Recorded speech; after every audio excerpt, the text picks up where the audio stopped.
This is the show we are so unbelievably proud to bring you. Bret the Hitman Hart, for the first time since his stroke, a worldwide exclusive. Where was he immediately after the stroke? How about his recovery? And Vince McMahon, what does he think of him now? Bret Hart, one-on-one. Bring it on.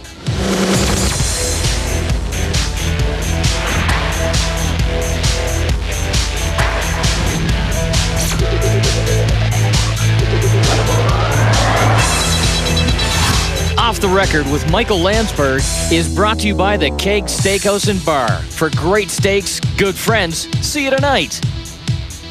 I don't want to take too much time here. If you're watching, you know what we've got today. A great wrestler, a very good friend, and a really inspirational guy, Bret Hart.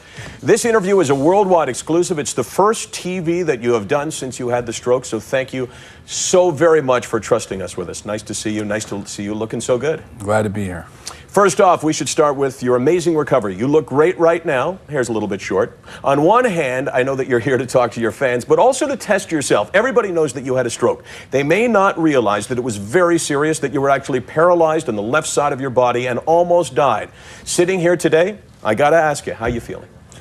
I feel really good. I am glad to be alive and glad to be where I am today.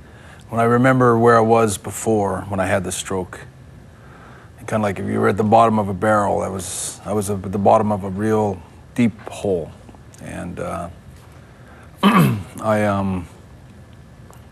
remember those moments when I first had the stroke in the first few weeks and maybe even the first couple of months. There's some pretty dark times for me.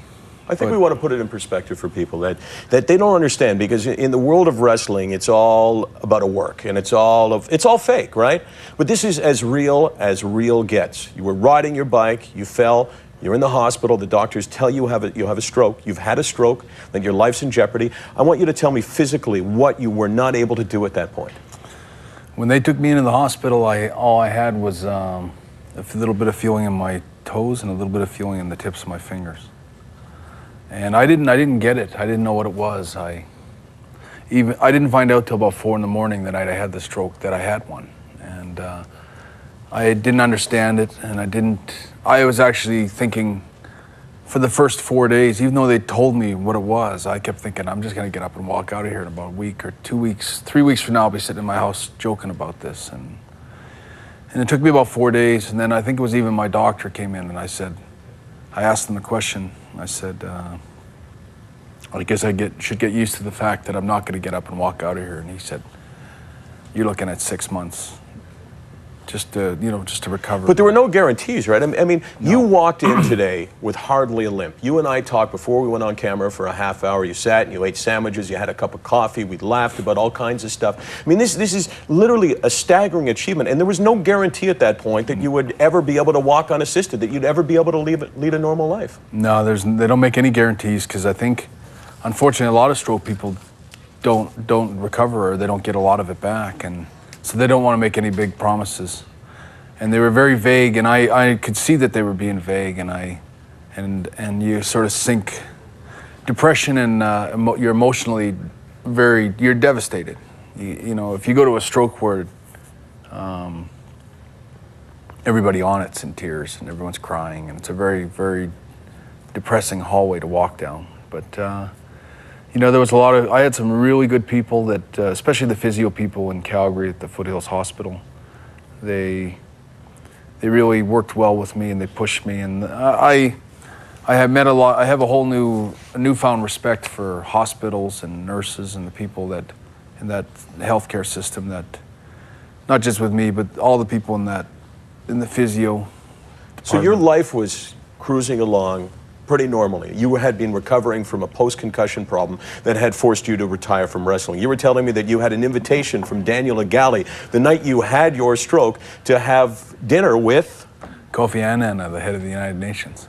They had the summit. I was actually riding my bike to ride downtown to kind of just check it out, the summit. And yeah, I mean, 1 minute I was on top of the world, and the next minute I couldn't even turn my hand over or anything. It was. So I want to ask you then, as you sit in this darkness that you talked about, you're depressed, you're wondering about the rest of your life.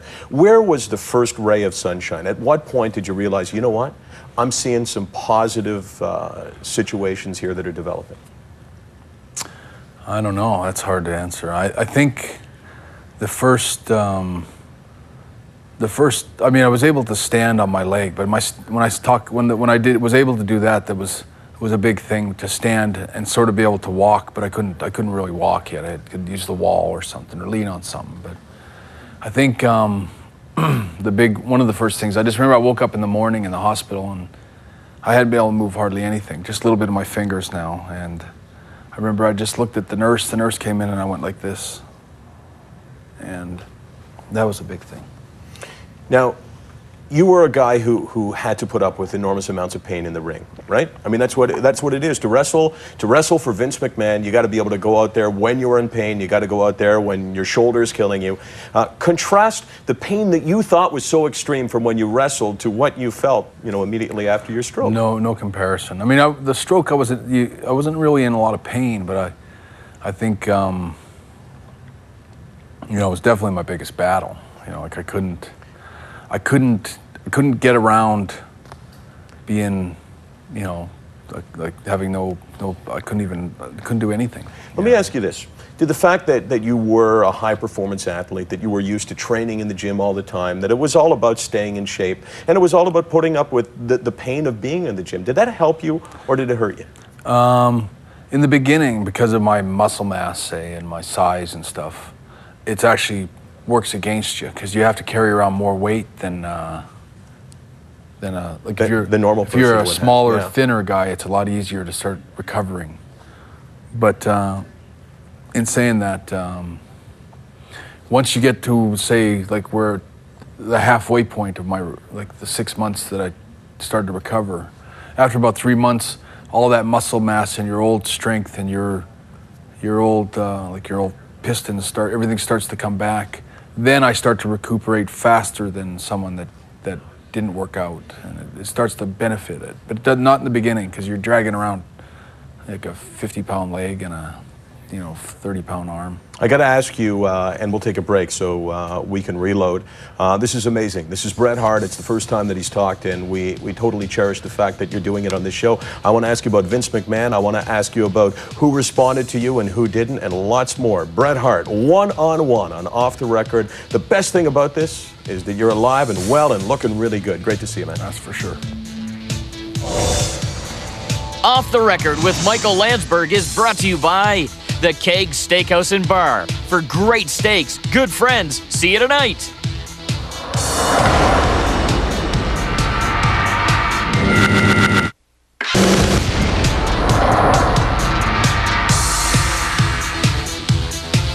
Bret Hart, one-on-one on Off the Record. You talked about your situation, how dark it was, how devastated you were by your stroke. But there was a point when you recovered and you understood that, you know what, I got a shot and I'm probably going to be able to go back to living a reasonable life. When you realized that, how much had your impressions, your values, what you thought about life, how much had they changed at that point? I went through so many different phases. Like in the beginning, in the first few weeks that I had a stroke, I tried not to get bitter. I was really angry about it. I couldn't believe it. It's like, like I was really mad and I was really bitter and just really down. And once I started getting little things back, like I can tell you it was a huge thing for me. And I used to get in the car every day. They'd pick me up and put me in the car, take me home sometimes for a weekend pass. I'm living at the hospital. And I remember I would flip the visor down in the car and I would stare at it. And I can remember for weeks, maybe months, I couldn't wink.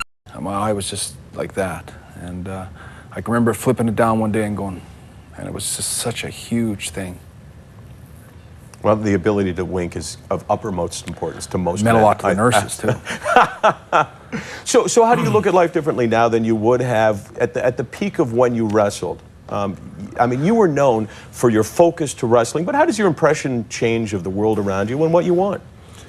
Well, I think you get started looking at what's really important to you. And,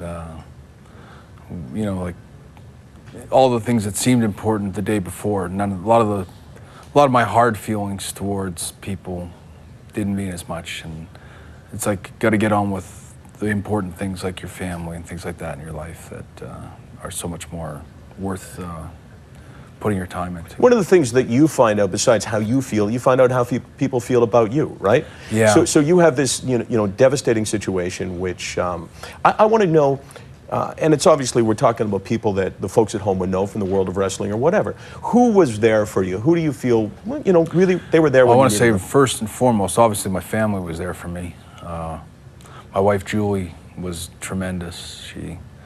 She was really, really good, and my kids were all great.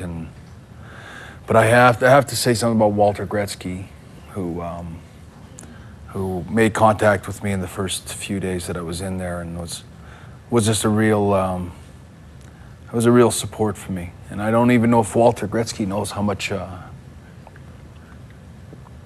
he did for me. Well, I mean, he's a walking example, I guess, from your standpoint of where you could go, which is the greatest inspiration. But that's the kind of inspiration that you can now be for somebody else, right? Someone who's watching the show, who is a family member, who was in your position, can show this tape to them and say, see? Roddy Piper was another one. Roddy Piper came up. I had a lot of the Canadian wrestlers called me. Benoit, Jericho, Edge, all these guys. A lot of the guys that... a lot of the Canadian wrestlers called me. For some reason, I didn't get a lot. Undertaker, we spoke, and I had a lot of old friends finally call me and that kind of thing.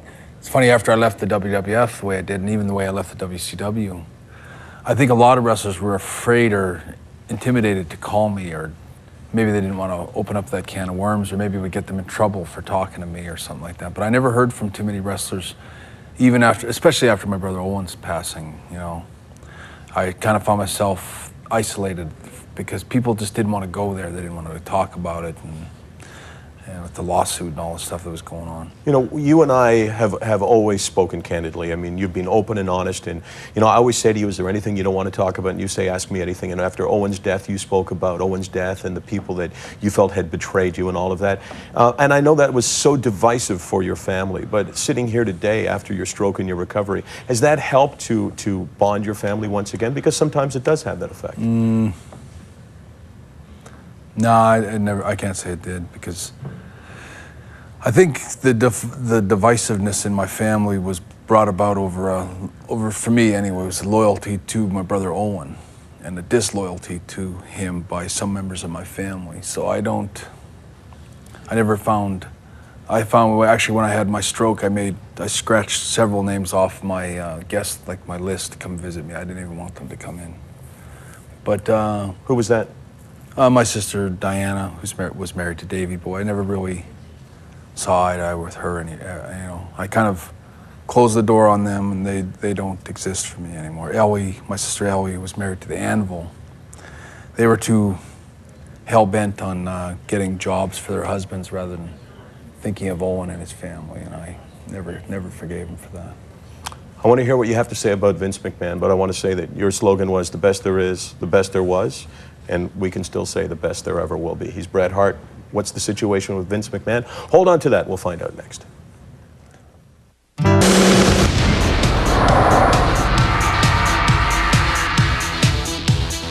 As Bret Hart told us every single time he's been on this show, go wherever you want. Probably the guy that you have had the most abrasive, the most on-again, the most off-again relationship with is Vince McMahon. You came on the show in 1997 and talked about Survivor Series, about how he had betrayed you, about how you smacked him and all of that. Sitting here today in 2003, do you still hate the guy? No, I don't. Well, hate's a big word, but I don't know. Just so you know, Bret, I'll bail you out of anything. I'm not bailing you out of this one. Do you still hate Vince McMahon? No, I think I've moved on past that a little bit. I certainly don't forgive what he did. I don't care for how they justify. They try to minimize it all today, like it was nothing, and it was it was just doing business, and it was never about business. It was just about being dishonest and unfair. And I've never been too happy with what they did. But when I had my stroke, he called me in the hospital, and I was such a wreck at that time that he actually caught me completely off guard. It was just Vince McMahon on the phone, and I think I thought it was a nice gesture anyway, and we talked a little bit, and I was like I say, pretty feeble and pretty devastated, and I didn't even know what to say. And we started talking, and I had a guy, a friend of mine that's working on a coffee table book with me at the time, and he does all these really first-rate, guy named Alan Turowitz doing these coffee table books, who I'd seen in Montreal like 4 days before this stroke, and this is like 6 days later. And he was doing this coffee table book, and we were talking about pictures. I said, I don't have any. I don't have access to not any of my shots with the belts and all that kind of stuff, or my footage. And so then when Vince called, it was the first thing I asked him. I said, I have a guy doing a coffee table book, and we just had a little talk about it. He said, you can, because he made this promise to me once before, actually at my brother Owen's funeral, and he went back on his word there. But we talked that day, and he goes, just have him call me, anything you want. And I thought that was a good sign and a nice gesture. And I thought, for me, I have to find a little closure too. I don't want to keep dragging around all this bitterness and hard feelings towards Vince McMahon for forever. I don't know what happened I still don't know what happened with my brother Owen, because it never went to trial, and no one ever justified or explained to me what happened, including Martha or anybody else. It just, someone paid for that to be put away, and that's sealed in a box somewhere. But I mean, once I kind of realized there's nothing I can do to get back to that, to carry it around and have, it's just a big weight on your back all the time. And I had enough weight on my back when I had the stroke, so I just thought, here's a chance to kind of, he's offering an olive branch, and I thought it would be in best interest for me and my family even. And I have nephews in my family that have aspirations to wrestle, and they want, if you're gonna get into wrestling, where are you gonna go? And I didn't want them to feel like they couldn't go work for Vince if they want to someday. I have a nephew, Ted, who's actually quite a good wrestler, and Davey Boy's son, Harry. They're both great little wrestlers, and I think they are a little hesitant to go work for Vince, and maybe Vince is hesitant to hire them. I gotta ask you this, though. Knowing what you know now, the way your life has evolved, the way wrestling has been, I'm sure the best thing that ever happened to you and the worst thing. If they were your kids, would you try to keep them away from wrestling? Yeah, I mean, I do steer my kids away from it, but if they really wanted to do it, I mean, wrestling, I mean, I'd rather my kids got into wrestling than, if he was doing drywall or something. Not that there's anything wrong with doing drywall, but wrestling was exciting and a lot of fun, and, I saw the world. And there's a lot of good things that can come out of wrestling. Unfortunately, there's a lot of bad things that happen in it too. It's not a business that takes care of its own, that's for sure. There's not a man on the planet, there's not a family in the world that could talk about the good and the bad of wrestling like you guys. I want to find out, though, you sat face to face with Vince McMahon, right? We'll talk about that when OTR returns.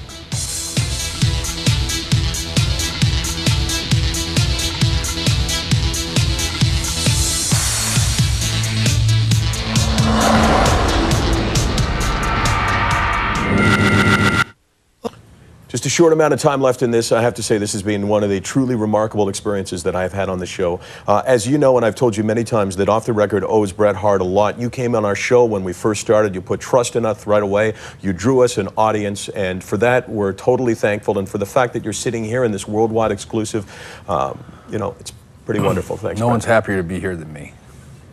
Well, I have to say that you have educated people on bravery and coming back, and you've shown us where you are. You had a meeting with Vince McMahon, which I'm intrigued with, just a couple of weeks ago, right? You guys sat face to face. Tell me what you were thinking in Florida at his place and what came from that meeting. Well, I just want him to kind of know that I think a lot of people, and a couple of my sisters again, kind of painted this picture of me being this, I was so out to get him, and I was driving the lawsuit, which I never had anything to do with Martha's lawsuit. I certainly stood beside her on it and tried to be as much help as I could, but I was not driving it. And I think he thought that I was really the driving force in the family that was trying to sort of get back. There's a lot of people that really, which I think is just stupid, that think that I had hard feelings for Vince, what happened in Montreal, in comparison to anything else. It's like, I think what happened with Owen. What did you feel when you saw him? And I'm interested because this is the meeting of two guys that had fought it out publicly, including on this show. You talked about how much you hated each other. He ridiculed you on this show. When you saw him face to face, what was your feeling? And did he shake your hand? Did he hug you? Yeah, he gave me a big hug. And I think it was, people have to understand, Vince, in a lot of ways, was like a father to me. We were really close. We were so close prior to that last week that I worked, and it was such a shame. I think it was some really bad judgment on his part, what happened. And I thought it was time to kind of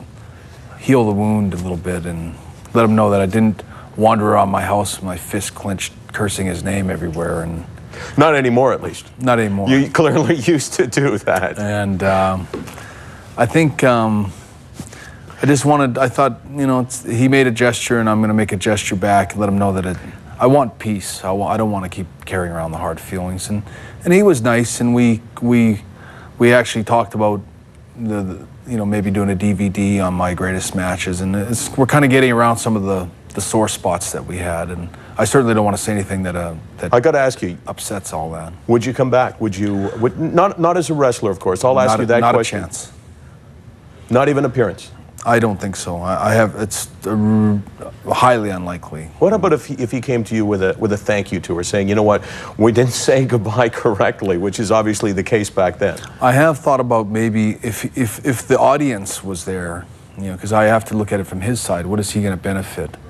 But if there was an opportunity to go back and that's one of the things I said to him. I said, I just want to be remembered for my contribution. That's what's bothered me, is you erased everything I did, or you didn't erase it, but you've sealed it so no one really sees it, and I'm not remembered for what I did. What do you remember of Curt Hennig? Obviously, he's passed away. That news just came to us, passed away yesterday. What are your thoughts? That was really upsetting for me, because I would say Curt was in one of the top, my 5 best friends in the wrestling business, and we had such a great chemistry together, and I can't believe that it happened. But someone asked me a few months ago, maybe 6 months ago, said, who is your favorite wrestler? And if you could have one guy in the ring and you could be wrestling him, who would it be? And I feel good now saying that I said it was Curt Hennig. And we had such great matches. And, when you look at your career, my career, and you look how you sort of climbed up, I really climbed up wrestling against Curt. And that was, I won the Intercontinental belt against Curt. And if anyone knows the true story about what happened in the SummerSlam that year, is that Curt hurt his back pretty bad. And a lot of wrestlers wouldn't have showed up that day, but Curt showed up in the SummerSlam to like put you're saying, me he's over. amazing. I'm going to do something I didn't think I'd have to do, which is cut you up, because I couldn't shut you up. And that's the best way it could be. We'll see you next time. Bret Hart 2, 1 week from today. Off the Record with Michael Landsberg is brought to you by the Keg Steakhouse and Bar. For great steaks, good friends, see you tonight. Michael Landsberg's wardrobe supplied by Grafton & Company. Get it at Grafton. You know what?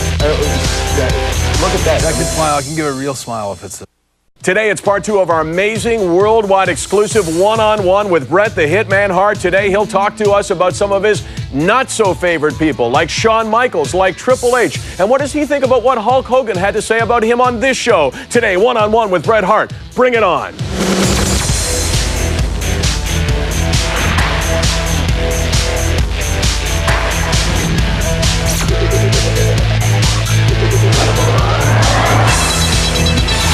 Off the Record with Michael Landsberg is brought to you by the Keg Steakhouse and Bar. For great steaks, good friends, see you tonight.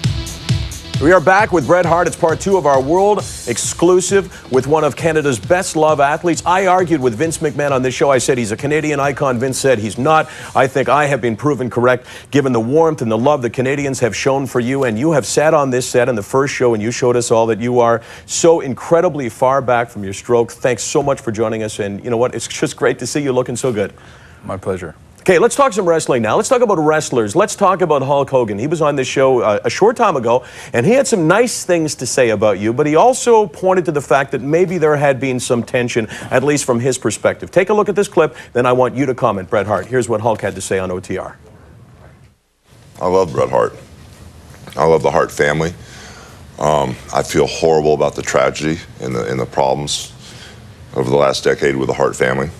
And I just had a very crazy letter come to my house from Bret Hart's manager or agent. And when my book came out, the gist of the letter was, how could you trash Bret Hart at a time like this?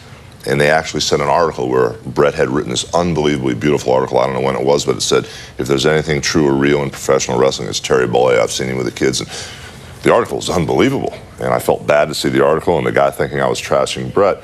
And this was Bret Hart's manager. And I explained to my wife, I said, I don't understand the letter. I mean, in the book, I just told what happened. So, comments? Well, he's wrong. You know, Hulk. Nice to know nothing changes. You lay it on the line. I certainly don't want to open up a big thing with him again, because I did trash him a lot years ago and he didn't pass the torch to me, and he can go ahead and say it was a misunderstanding with Hulk. That was the Yokozuna thing, right? Yeah, and he says that, like, what happened was I was supposed to wrestle Hogan in SummerSlam for the belt, and we even took pictures, which is maybe he doesn't remember this, or Vince, but I remember we took pictures with a tug of war with the belt for the poster, so we know it was a title match. And so over the weeks, Vince tells me that Hulk isn't gonna wrestle me because he doesn't want to drop the belt to me. And so I confronted Hulk on it, and we had a big blow off about it. And then we go and confront Vince, and Vince goes, it's a non-title match. And I'm going, since when, you know? Because I knew that it was set to be a title match. And so then after I kind of got over that, and of course Yoko got the belt.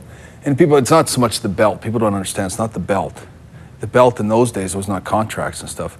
The champion is the highest paid guy in the company. And when the boss of the company says you're getting the belt, it means I've earned the spot to become the highest paid guy in the company. And Hulk Hogan takes it upon himself to redirect my fate and say, no, you're not getting it. He's going to get the main event money, and you're still in the middle of the card or wherever. And I certainly think I worked hard enough to earn that spot. And I think it would have been a great historical match. So I did kind of knock him for years about being a bad actor. I don't know if I said anything wasn't true, but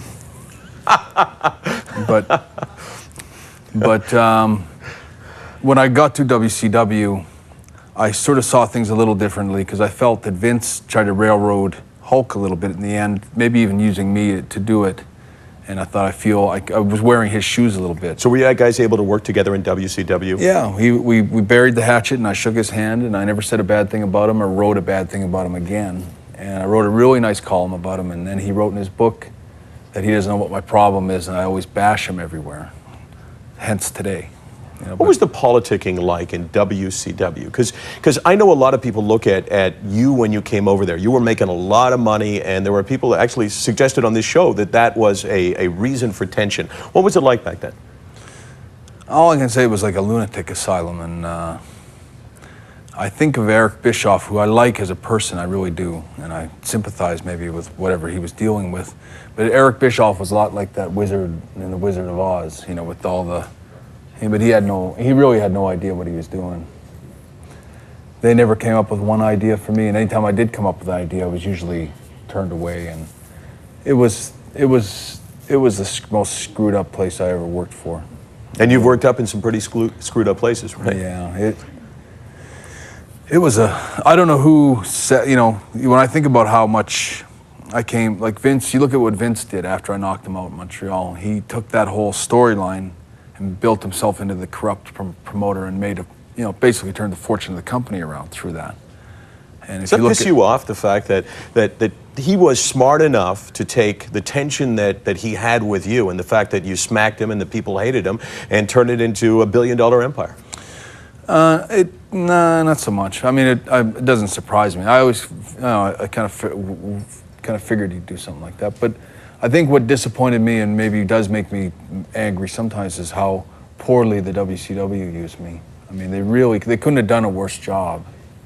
And you think you know, the scary thing is what they were paying me. They paid me great up until they hurt me, and then you know, they just didn't know what to do. Vince McMahon said to me, he said, WCW will never know what to do with a Bret Hart. And I remember I even said that to him in Florida. I said, you're so right. They didn't have a clue what to do with me from the second I got. I think there was a lot of people that were stabbing me in the back behind closed doors. Who was stabbing you in the back? I'll never know. I've had people tell me that. Think?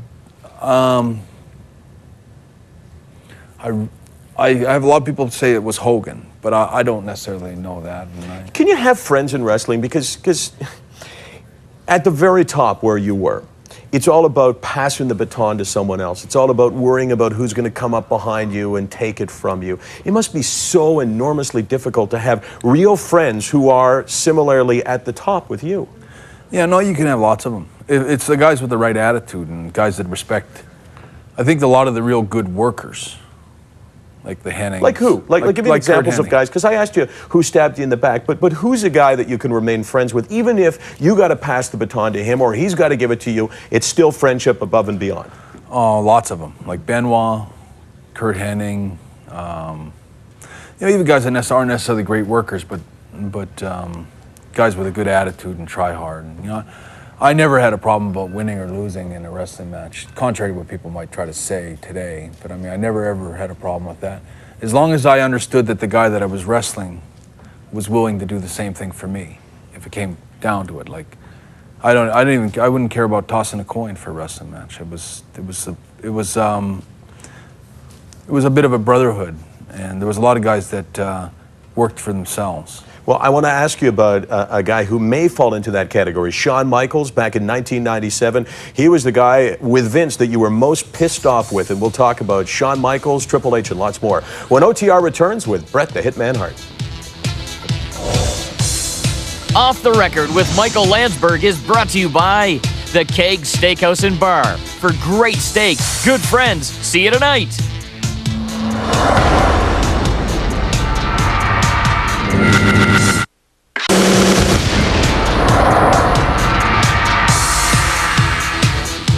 IC belt, and that was a big... All right, let's talk about the state of wrestling right now with Bret Hart, who is looking good and sounding good. And I want to ask you about Triple H. When you left the WWF back then, he was kind of a minor player. He was an up-and-coming guy, but he was kind of a minor player. Now, not only is he incredibly big in the ring, physically and of stature as well, but also influence in the company. Writes it, he books it, he does an incredible amount of things. Is that a good thing for the company? Are you surprised, and is he up for it?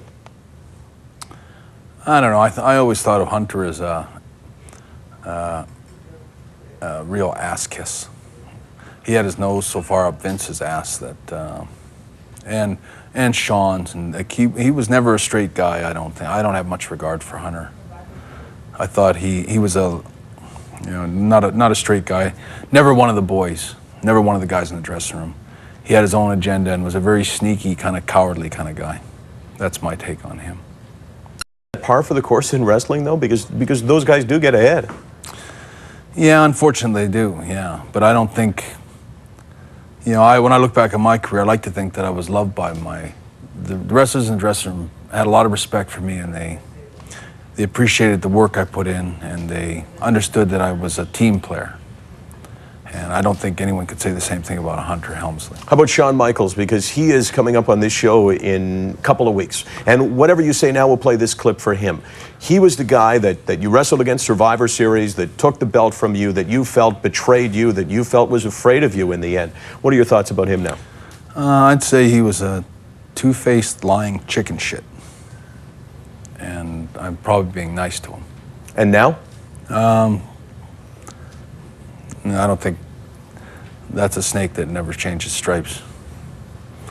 Shawn, he was the kind of guy that would make friends with you or bury the hatchet with you 10 minutes later, and 10 minutes later he'd be out there stabbing you in the back again. You couldn't make peace with him. You know, he was a guy, and the guy that was, you know, I think he had put a new meaning to the word sort of prima donna or self. He had such a huge ego, and I think you always got to have a lot of ego to become a champion. I'm sure people say I have an ego, and I think I do, or everyone does. And if you're going to be a big star, you have to have an ego. You have to. It sort of comes down to believing in yourself. But Sean was a guy that was very insecure and very, I think, weak as a person. And Well, let me throw out some other names to you. Stone Cold Steve Austin. He's coming back. What are your thoughts on that? I have nothing but the highest regard for Steve Austin. I think he worked for everything he got. He was a great wrestler. One of the handful of guys that I would love to have wrestled one last time. I don't have a bad thing to say about him. I wished I had heard from him all these years. I never heard from him after Owen passed away. And I think someone told me he had a hard time with dealing with stuff like that. And I think him and Owen had their problems when they wrestled each other. And I remember seeing Steve even in Calgary, and I told him, I said that I felt bad because when he got hurt and hurt his neck, and he was pretty hurt pretty badly. And I think Owen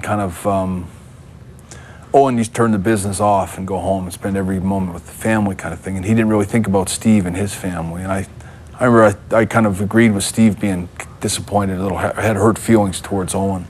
And I told him, I said I thought he was right, and that Owen should have been a little more considerate and should have called him to see how he was doing.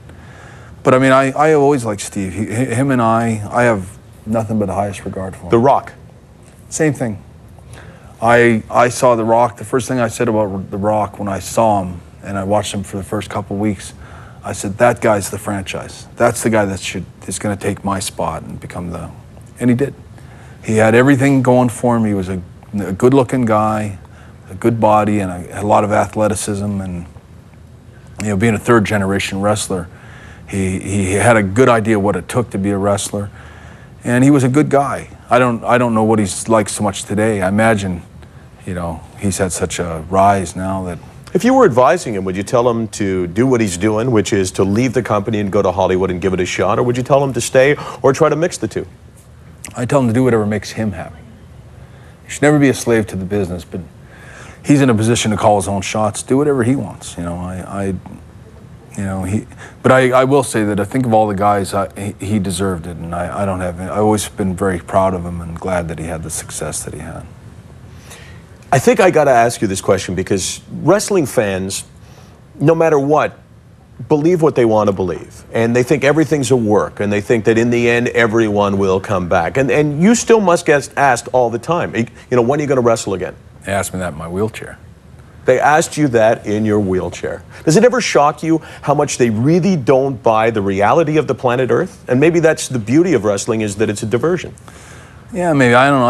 I never minded, but I found it kind of odd, and sometimes I find myself going more, strictly in my own mind, like, could I do it again? Like, if I wanted to set a goal for myself and say, okay, look, 1 year from now I am going to come back and I am going to wrestle. Could I do it? And I think I could. I think, being honest, if I want to set that kind of goal for myself, I could pull myself together physically and actually have one last match. I mean, I wouldn't do it because I'm obviously with concussion problems and stuff like that, and there's a lot of reasons why I wouldn't do it. But if I had to do it, and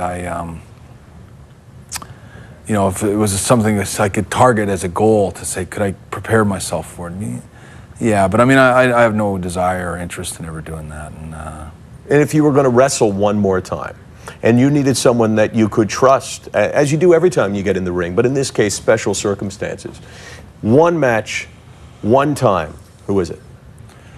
Well, I would have said Curt Hennig up until now. I'd have probably top of my head say Benoit, because he's sort of my favorite. But I would love to have wrestled Kurt Angle. I think he's like the one guy that I really love watching and I have a lot of regard for. I've never met him. Bret Hart, the businessman, if you're going to script it, in terms of money, in terms of impact, in terms of pay-per-view buys, who is it? If I was doing it for strictly the box office, I would... And there are those who have done it strictly for box office. I would probably wrestle Vince, I guess. I think that's the natural, Loser goes to hell match. Well, some would say one of those guys is going to hell anyway. We got a lot more to talk about in this unbelievable interview with Bret Hart. Stay with us.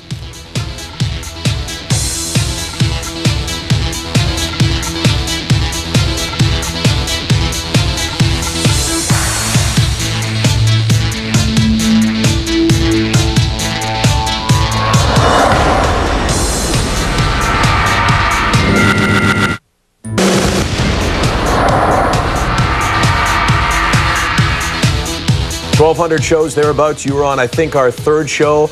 I'm not sure in between those two I've ever enjoyed one more than this. A smiling, happy, and healthy Bret Hart, a blessing to everybody in Canada and around the world that has followed your career and loved you so much in the ring. I got to ask you, you got pen in hand, because I'd imagine that's how you're doing it. You're writing a book, right? Not the coffee table book, which will be coming out as well, but the inside story, is that correct?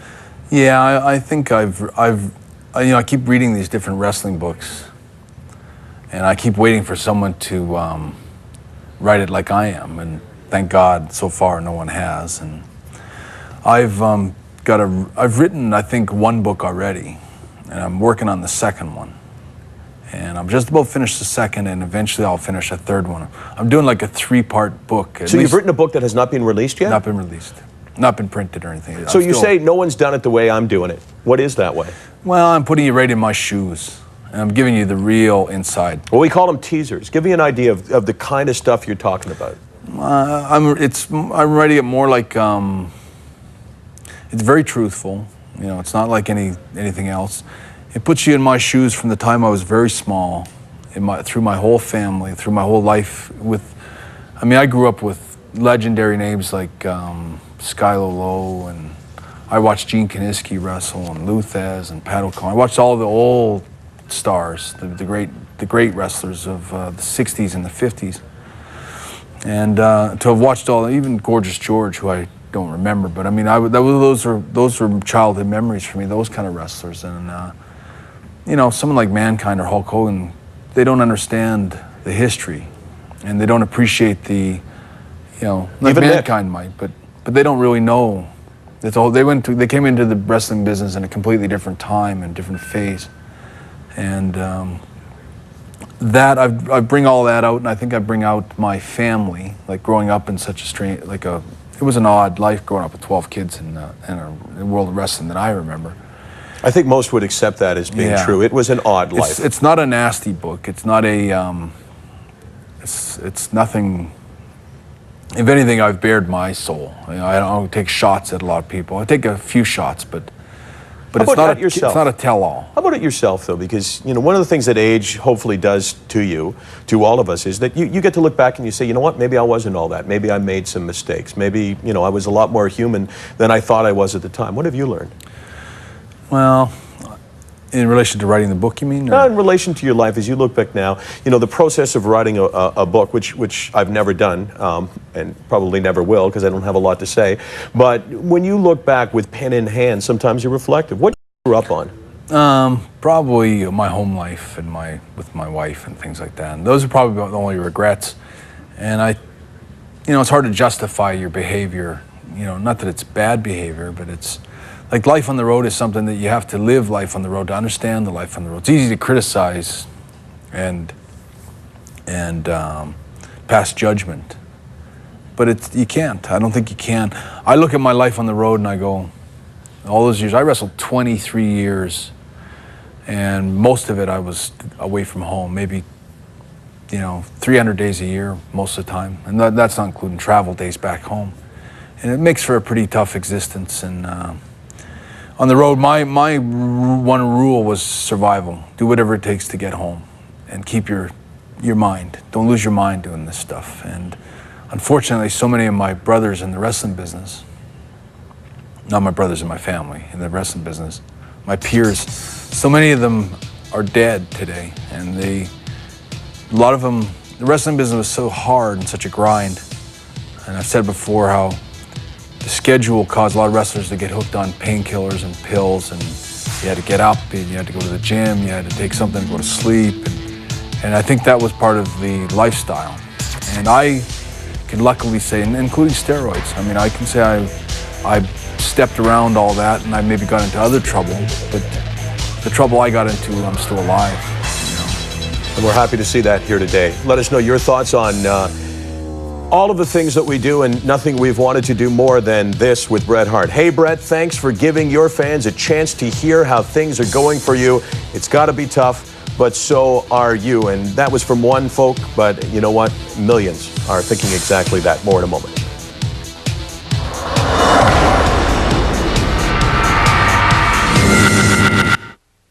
The end of our second interview with Bret Hart. who so graciously agreed to give us this worldwide exclusive. Thank you so much for that. It means a hell of a lot to us, and I know to your fans across the country, watching you, looking so good, thinking so clearly, it's amazing. Great to see you. I'm so glad to be here, really. It's a great opportunity for me to address a lot of things all at one time. So tell me this. You said you wrestled for 23 years. You were forced to leave wrestling because of a concussion. You've had the highest of highs and the lowest of lows. If you could go back and turn back the clock, would you have done something else, knowing what you know now? Yeah, I would somehow. I think I maybe would have swallowed my pride a little bit if I could do that. I mean, I obviously can't. But I always believed that my brother Owen's accident, if I'd been there, that would never have happened. And people don't understand. People say, "Oh, you shouldn't put that on yourself," but I can, because if I'd been there, like, Owen would come to me with everything and say, "Should I do this or should I do that?" And if he'd come to me with that idea, I would have said, "What are you, crazy? Don't put your life on the line for the."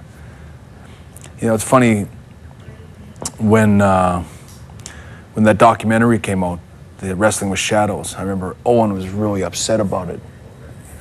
He loved the documentary, loved it, and came up to me and told me the only thing in it that bothered him is when I said something about, there was some line in the movie about, felt like I was, it was like putting a gun to my head and pulling the trigger or something like that. And his exact words, he goes, "Wrestling business isn't worth dying for." And I was like, it wasn't a suicide kind of thing anyway, but it really bothered him how much it bothered me, what they did to me or what they were trying to do to me. And when I remember my brother Owen, I think he was so careful and so cautious. I don't know what he was thinking when they got him up there and did that with him. That's about the only regret I ever had. About 20 seconds left. I just got to ask you, people want to know, this stage in your life, your health, are you happy now?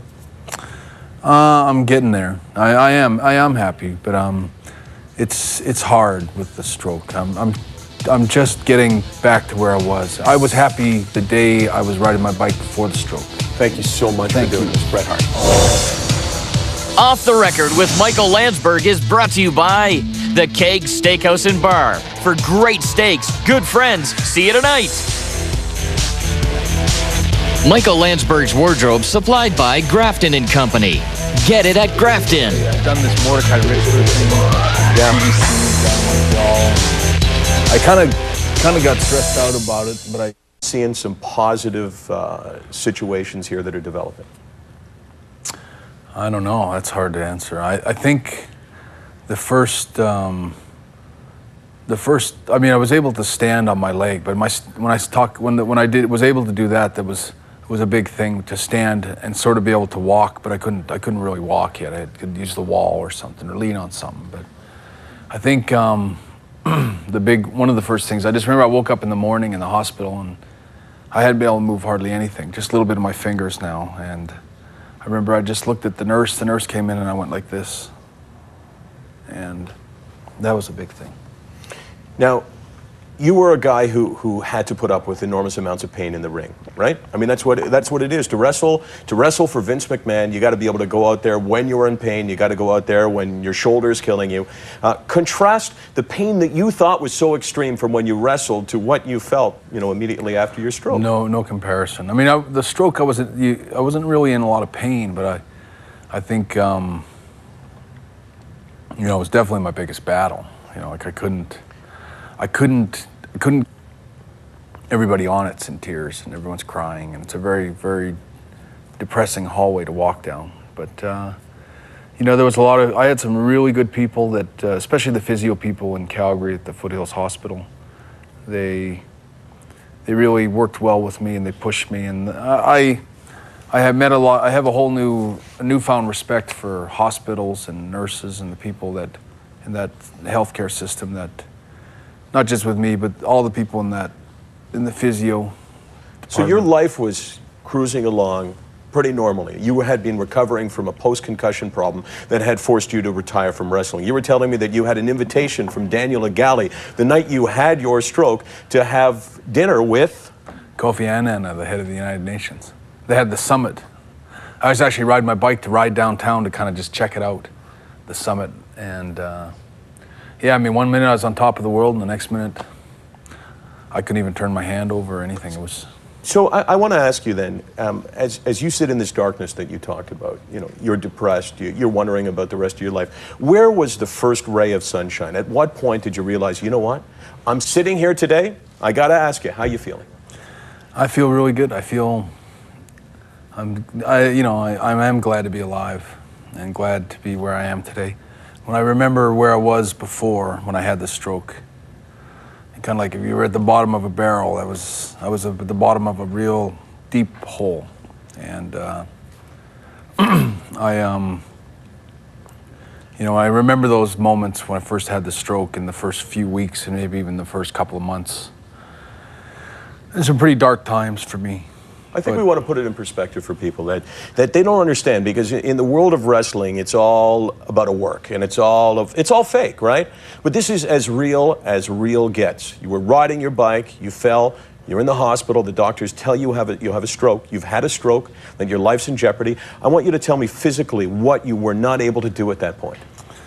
When they took me into the hospital, all I had was a little bit of feeling in my toes and a little bit of feeling in the tips of my fingers. And I didn't get it. I didn't know what it was. I didn't find out till about 4 in the morning the night I had the stroke that I had one. And This is the show we are so unbelievably proud to bring you. Bret the Hitman Hart, for the first time since his stroke, a worldwide exclusive. Where was he immediately after the stroke? How about his recovery? And Vince McMahon, what does he think of him now? Bret Hart, one-on-one. Bring it on.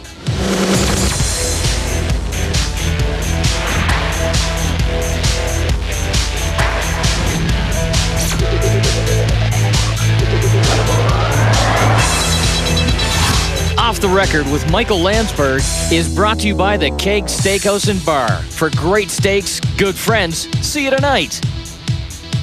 I don't want to take too much time here. If you're watching, you know what we've got today. A great wrestler, a very good friend, and a really inspirational guy, Bret Hart.